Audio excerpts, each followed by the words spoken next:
स्मरण रहे लक्ष्मण कि उन बालकों को कोई हानि नहीं होनी चाहिए।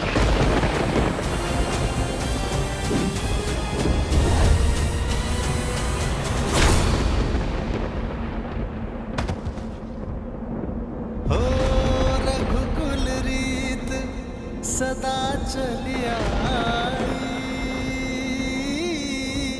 प्राण जाए पर वचन न जाई। देख क्या रहे हो? अपना कर्तव्य निभाओ। फिर अपने सेनापति को इसी क्षण ले जाओ, उनका उपचार कीजिए।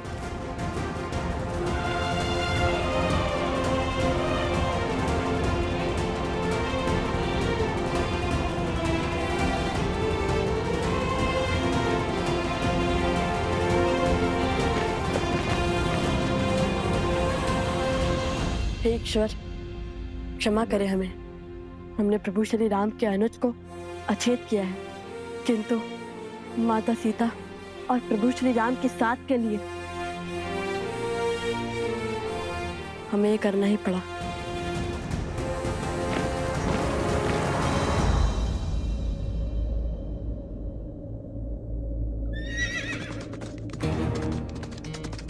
सावधान कुश, लगता है कोई आ रहा है।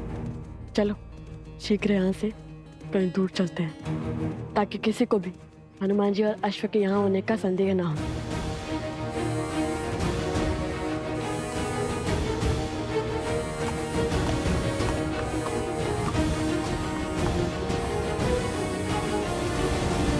भगवान वाल्मीकि के आश्रम का मार्ग जानते हो? हाँ, सामने चलते जाइए। किंतु आपको वहाँ क्या कार्य है?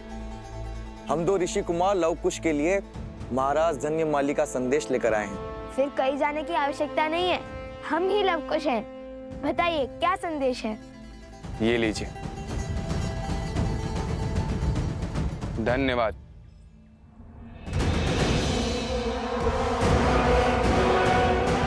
जाओ, जाकर बताओ लव कुश को कि उनकी माता कहाँ है, किस स्थिति में है, ताकि वो उस अश्व को छोड़ सीता को बचाने आए।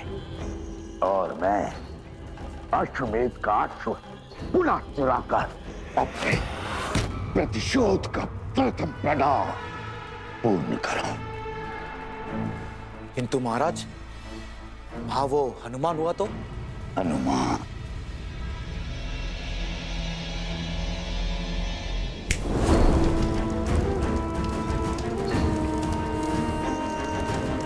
अकेले हैं वो दोनों।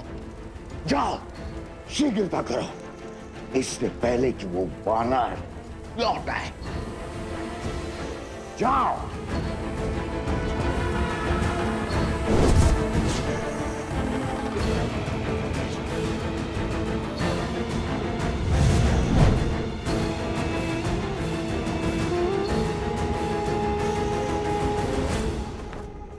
तुम्हारी माता को हमने बंदी बना लिया है।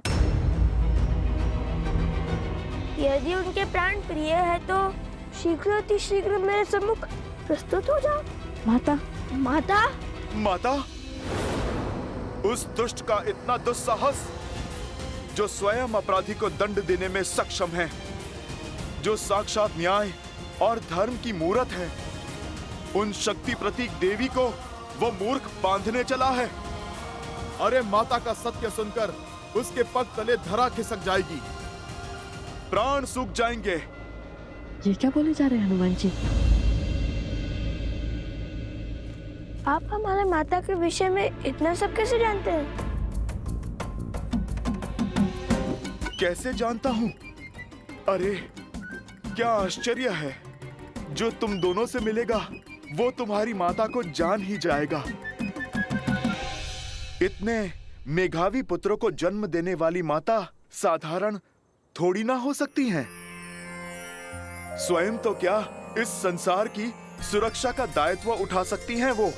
बात तो उचित है। और फिर जब वो राजा आप दोनों के प्रताप का बखान सुनेंगे, आप जैसे शूरवीरों से भिड़ेंगे, तो पश्चाताप के अतिरिक्त बचेगा ही क्या उसके पास। अच्छा ठीक है, बहुत ही प्रशंसा। चलो कुश, शीघ्र चलते हैं। माता संकट में होगी, हमें शीघ्र अतिशीघ्र वहां जाना होगा। और इस अश्व का क्या? हमारे जाने के बाद किसी ने उसे चुरा लिया तो?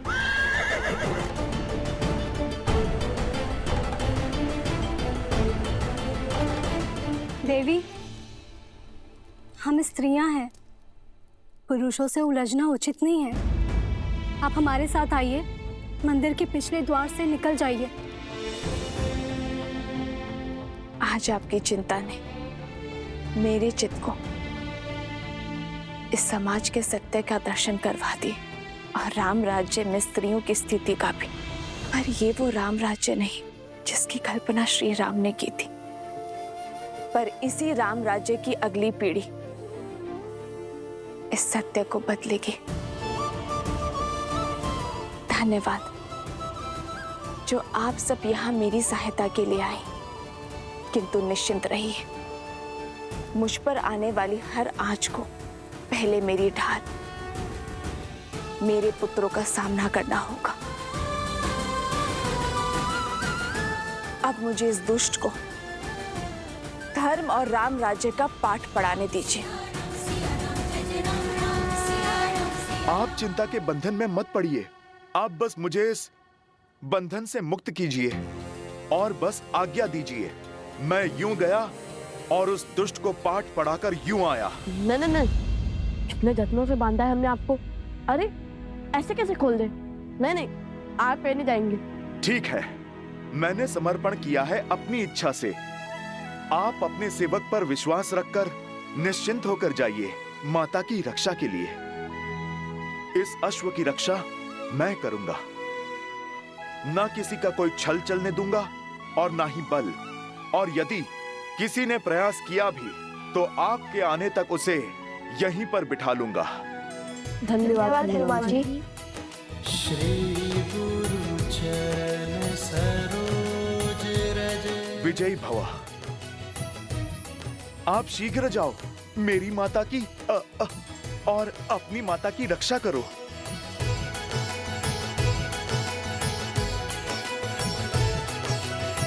हे प्रभु, ये विधि का कैसा विधान है। एक ओर माता विपदा में है और दूसरी ओर लक्ष्मण भैया और शत्रुघ्न भैया मूर्छा में हैं। न जाने अब भरत भैया क्या करेंगे। उन्हें कभी क्रोध में देखा ही नहीं, पर बल का ज्वार है वो। उनके धैर्य का ज्वालामुखी फटा तो प्रलय आ जाएगा।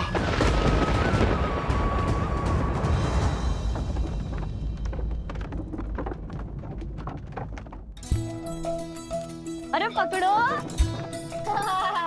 बच गया।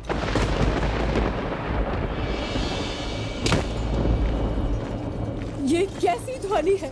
भागो, भीतर चलो। प्रतीत होता है बड़ी विपदा आने वाली है। ये वायु के वेग को चीरता हुआ किसका रथ आ रहा है?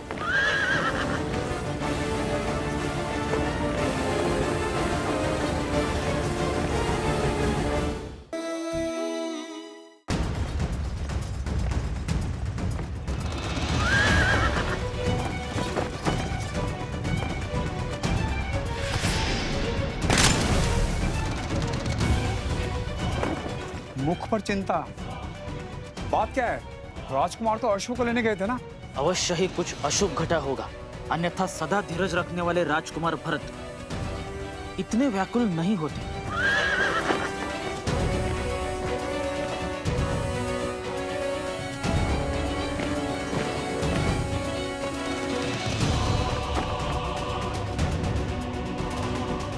भैया, लक्ष्मण भी शत्रुघ्न की भांति सम्मोहन अस्त्र के वार से मूर्छित हो गया है।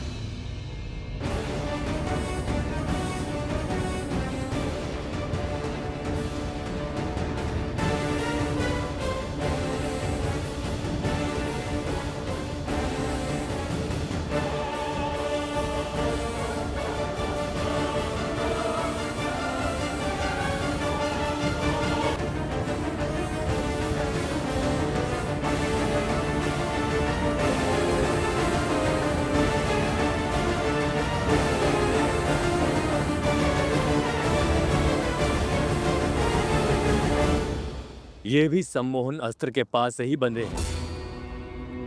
शीघ्र करो, भीतर लाओ इन्हें।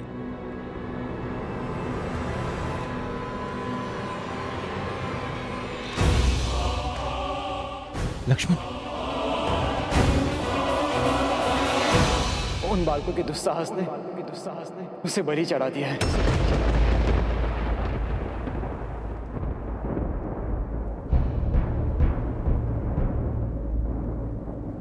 जिन्हें बालक समझकर बार बार अवसर दिया, आज उन्होंने उद्दंडता की हर सीमा लांघ दी। अब मैं स्वयं जाकर उन्हें उनके अपराध का दंड दूंगा। सम्मोहन अस्त्र के वार से मूर्छित हो गया है। उन बालकों के दुस्साहस ने उसे बलि चढ़ा दिया है। सदा चलिया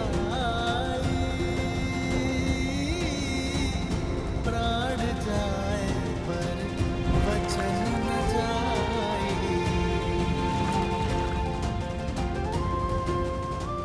मेरे तो माता पिता बंधु सखा सब कुछ आप ही है ना भैया। मैं आपके बिना कैसे रह पाऊंगा? मैं नहीं रह पाऊंगा भैया। आप मुझे आज्ञा दीजिए भैया, मैं उन दोनों ऋषि कुमारों को आपके समक्ष लेकर आऊंगा। उनके बल और अभिमान को चूर चूर करके। उनका इतना दुस्साहस, इन ऋषि कुमारों को दंड देना ही होगा। सर्वशक्तिशाली राज अनुजों को बांधने वाले बालक सामान्य नहीं हो सकते। ये अवश्य कोई असुर है, या कदाचित ये असुरों के साथी हैं।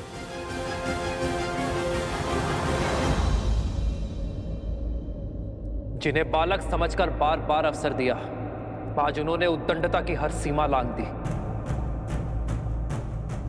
अब मैं स्वयं जाकर उन्हें उनके अपराध का दंड दूंगा। जय श्री राम।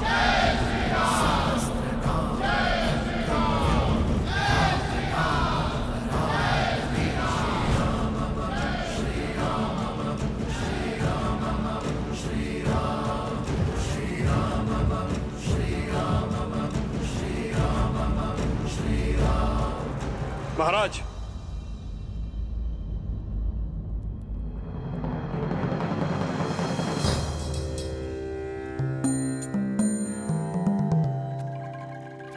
क्या राजानुज भरत के होते हुए आपका स्वयं जाना नीति संगत है?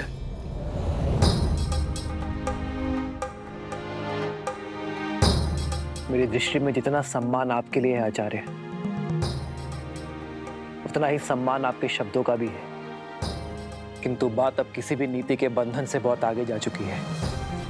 एक एक करके उन ऋषि कुमारों ने पहले मेरी सेना को, फिर मेरे भाइयों को परास्त किया। कुछ तो है आचार्य जिसे हम समझ नहीं पा रहे।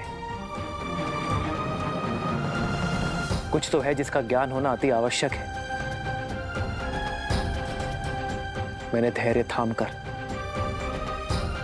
उन ऋषि कुमारों के कर्मों के पीछे का कारण जानना चाहा, किंतु अब और नहीं, क्योंकि अब प्रश्न नीति का नहीं, राम के कर्तव्य का है।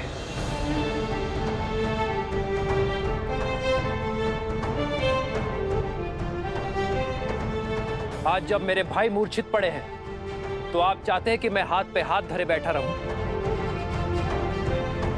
किसी और अनिष्ट समाचार की प्रतीक्षा करूं? नहीं, अब मैं स्वयं इस समस्या का सामना करूंगा।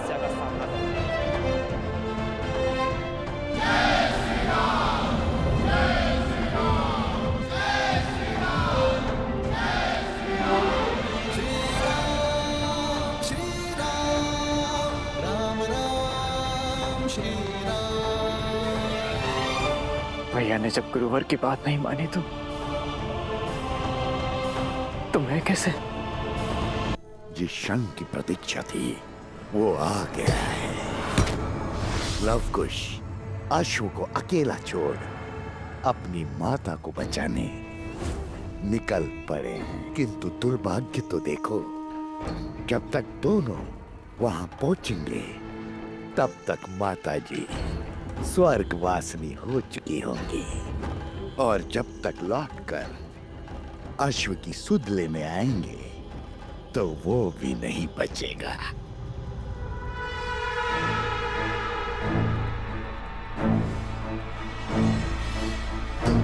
सीता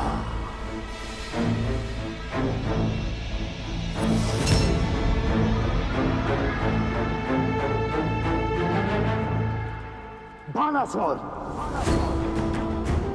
अपने साथियों के साथ पूर्व की ओर जाओ। अश्व वही मिलेगा। लव कुश निकल चुके होंगे, जाकर मार डालो धर्म के प्रतीक उस अश्व को।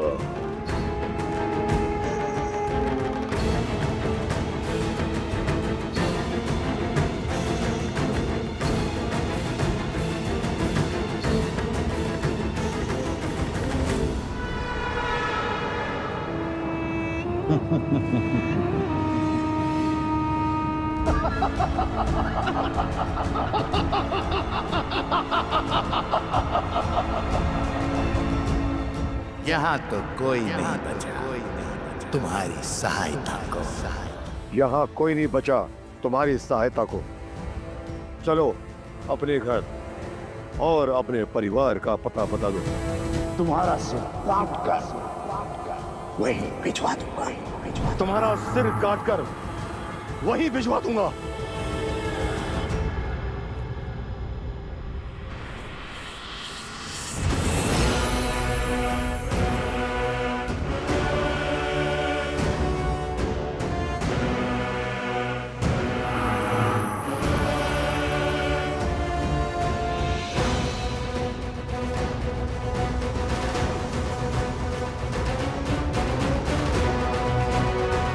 ये तुम नहीं, तुम्हारा अहंकार बोल रहा है। बल से मेरा शीश मेरे धड़ से तो गिरा दोगे, किंतु राम राज्य का आधार, राजा राम का विचार, स्त्रियों का सम्मान और स्त्रियों के समान अधिकार की जलती जोत कैसे बुझाओगे तुम? शांति का उदाहरण तुम ही तो बनोगी। तुम्हारा शत विशित शरीर समझाएगा संसार की हर स्त्री को गरिमा और सीमा का पाठ। बल के मद में अपनी बुद्धि का स्वाहा मत करो राजन। इस अपराध के बाद साक्षात श्री राम के अपराधी बन जाओगे तुम। वो श्री राम जिन्होंने एक नारी के सम्मान के लिए लंका का अंत कर दिया था, लंकेश का अस्तित्व तक मिटा दिया था। उनके राज्य में एक स्त्री के प्रति अपराध करके बच नहीं पाओगे तुम। श्री राम प्रतिकार लेंगे तुमसे। बस तुच्छ नारी बहुत तर्क करती है। बस तुच्छ नारी बहुत तर्क करती हो तुम। सैनिकों, इसके शब्द मेरे कानों को बहुत पीड़ा दे रहे हैं। इसका सर काट दो इसी क्षण।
भैया का मान है, पिता का अभिमान, ये तो करने राम का मसान आए हैं।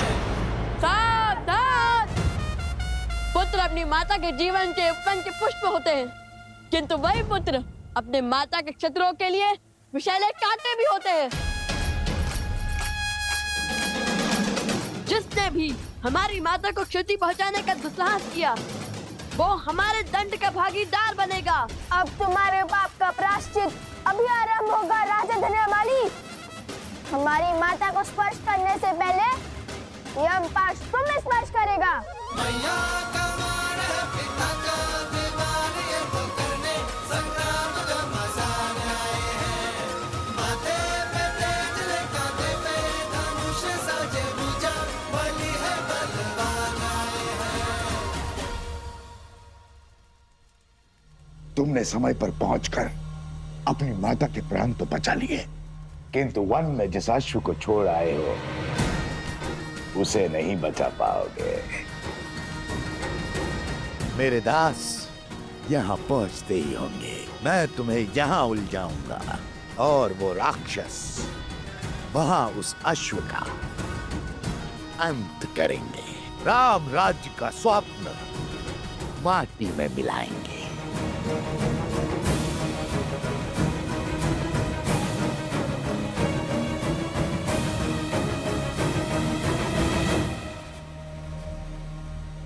ये देखो, अश्व यहां खड़ा है, आसपास कोई भी नहीं है। चलकर इसका अध्याय समाप्त कर देते हैं और उस पीड़ा का भी अंत कर देते हैं जो इसके कारण हमें भोगनी पड़ी है। शीघ्र चलो।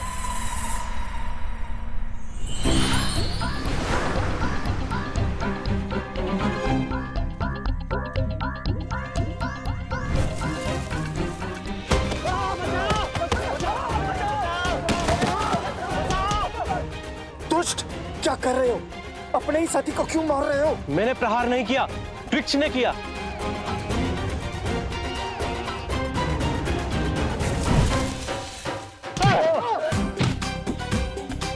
नारियल से प्रहार? कौन होगा वहां?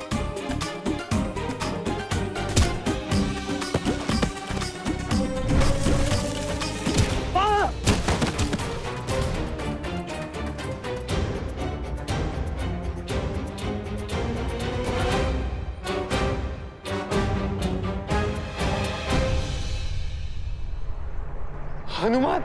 जय महावीर हनुमान। अरे डरने की क्या आवश्यकता है? हम सब तो सैनिक के वेश में है ना।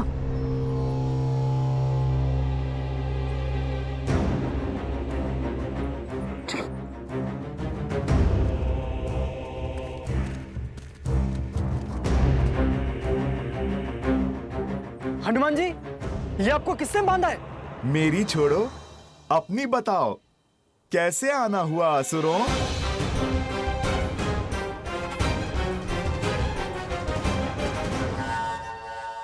बदले हुए वेश में भी पहचान लिया। मैं तो प्रभु का सच्चा भक्त हूँ जो कोसों दूर से कपट और कपटियों को पहचान लेता हूँ। ये मूर्ख है हनुमान जी, इसे आपकी शक्ति का अंदेशा नहीं है। क्षमा कीजिए, हम जाते हैं। क्षमा? वैसे भी आज मैं तुम पर वार नहीं कर सकता। जिन्होंने मुझे यहाँ बांधा है, उन्होंने अश्व ले जाने वाले को रोकने का आदेश दिया है, उनसे लड़ने का नहीं। और मैं तो ये बंधन भी खोल नहीं सकता। तो जब तक वो लौट कर नहीं आते, आप मेरा आग्रह मानिए और बैठ जाइए। वो जब आएंगे तभी तुम्हारा न्याय होगा। यहाँ प्रभु भजन करोगे तो फिर हर पाप से मुक्ति पाओगे। तो आज आप प्रहार नहीं करेंगे हनुमान जी? बहुत बड़ी भूल कर दी हनुमान, ये सत्य बताकर। यह असुर ये सुंदर अवसर नहीं जाने देगा। हम अश्व ले जाएंगे मेरा तो कार्य आपको समझाना था, जो मैं कर चुका हूं। आगे तुम्हारी इच्छा। मनुष्य अपने कर्मों का फल स्वयं भुगतता है।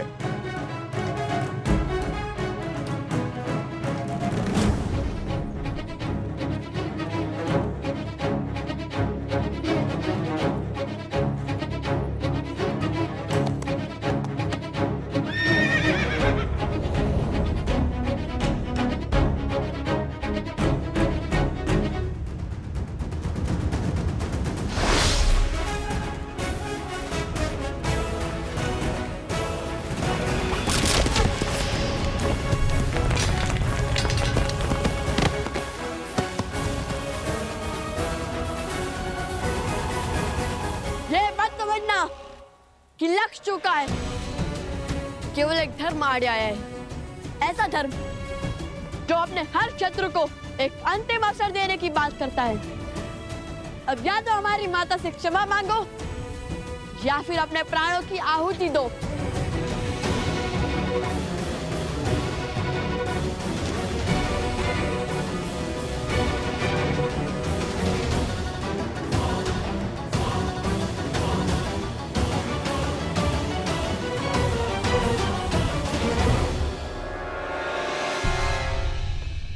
हनुमान जी ने क्या कहा था? हाँ, लातों के भूत बातों से नहीं मानते।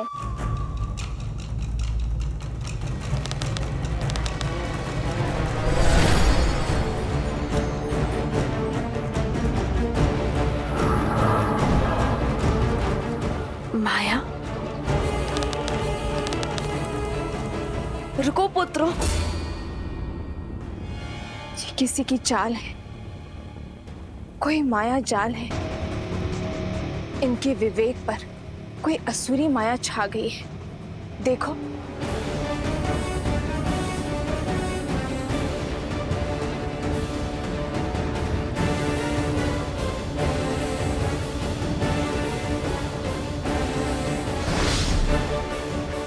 अरे हाँ, जिनके विवेक पर माया हावी है वो निर्दोष है पुत्र, और निर्दोष को दंड नहीं दिया जाता, क्योंकि वो किसी के पति, किसी के पुत्र, किसी के भाई और किसी के पिता होते हैं। हमें इन्हें बचाना होगा, इस माया जाल को तोड़ना होगा। अपने गुरु भगवान वाल्मीकि को स्मरण करो पुत्रों, और इस माया जाल का कोई तोड़ निकालो।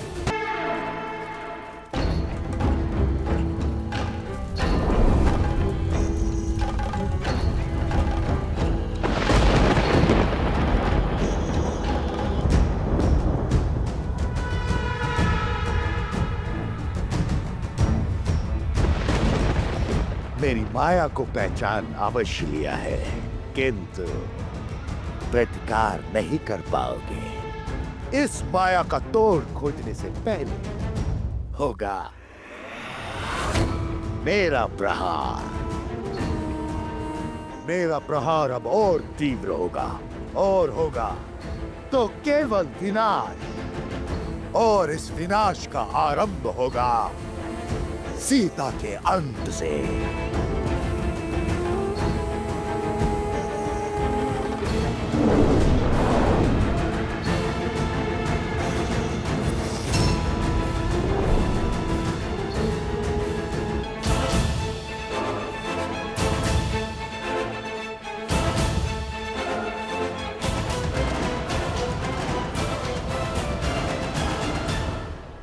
आग का संदेह उचित था माता, ये सब किसी माया के वश में ही। हे माता, रक्षा करें, ये सब क्या हो रहा है? आक्रमण!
खेल तो अच्छा रचा है सहस्त्रमुख ने। यदि तुम पर विपदा आई तो अश्वमेध यज्ञ खंडित हो जाएगा और दोष मंडेगा लवकुश पर। और तब प्रभु श्री राम एक पिता नहीं, राजा की भांति उन्हें दंड देने पर विवश हो जाएंगे, जो हनुमान के रहते कदापि नहीं होगा, है ना?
ये तो छल हुआ। आपने कहा था आप नहीं लड़ेंगे। मैं लड़ कहां रहा हूं? मैंने कहा था ना मैं लड़ूंगा नहीं। ये नहीं कहा था कि अश्व की रक्षा नहीं करूंगा। और यदि ये अनुचित है तो क्या निर्दोष पशु पर मायावी शक्ति का प्रयोग उचित है? बोलो, साहस है तो जाओ समीप, करो प्रहार इस अश्व पर, किंतु बिना माया के।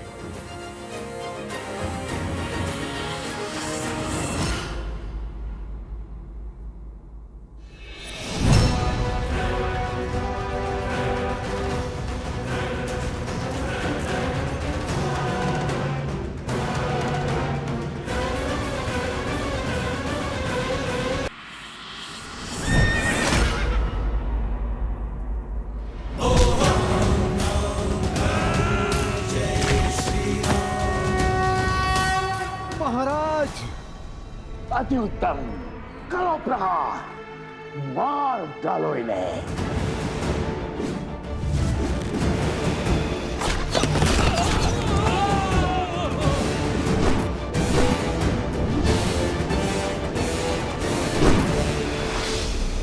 माता, माता!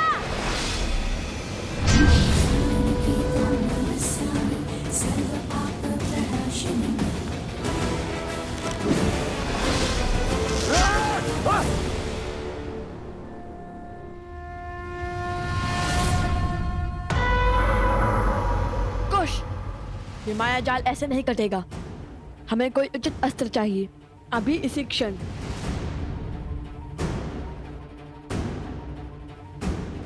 सूर्यास्त होने को है पुत्रों, काली शक्तियां और प्रबल हो उठेंगी।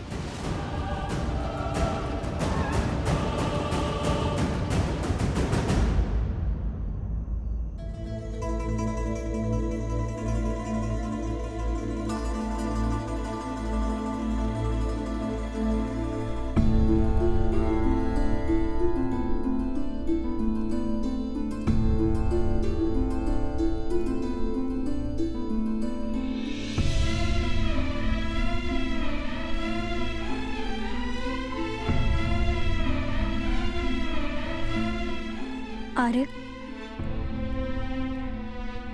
मांडवी, तुम कब आई? जब आप गहन सोच में थे। शांत हो जाइए आर्य। कैसे शांत रहूं मैं मांडवी?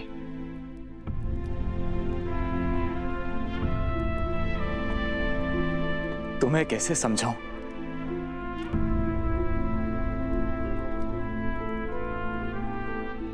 समझाने की आवश्यकता नहीं है। आपकी भार्या आपकी मनोदशा नहीं समझेगी तो और कौन समझेगा?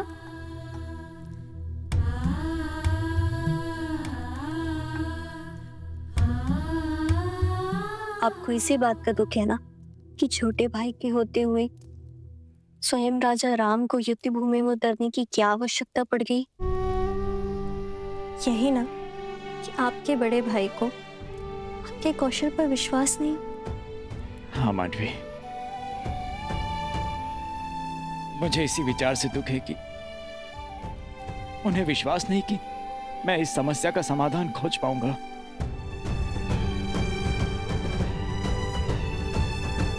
प्रणाम।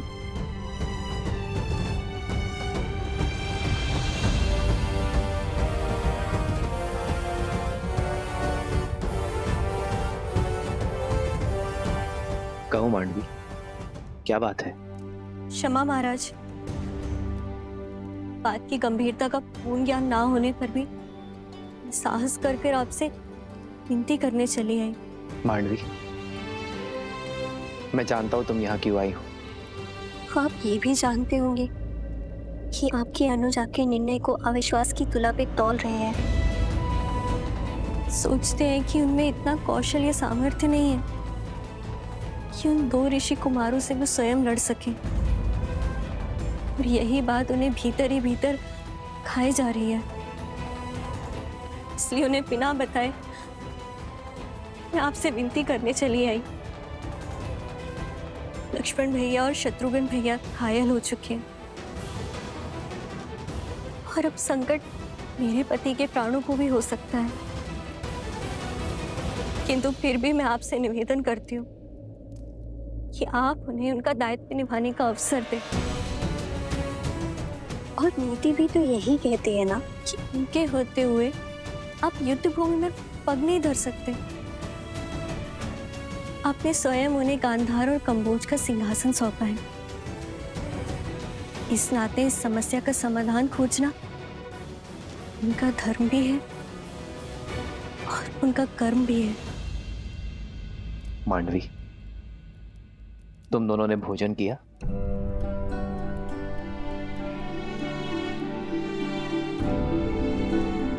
तो जाओ, जाकर भोजन की तैयारी करो मांडवी, और शेष सब मुझ पे छोड़ दो। आज मैं भरत के साथ भोजन करूंगा, और विश्वास करो मांडवी, भरत के साथ कोई अन्याय नहीं होगा।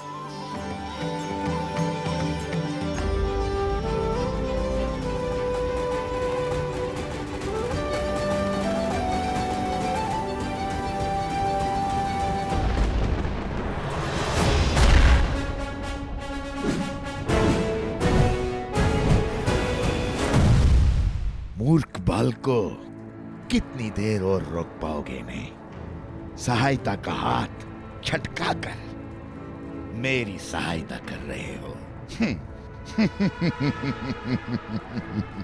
तुम तो प्राणों से जाओगे ही, और शीघ्र ही वो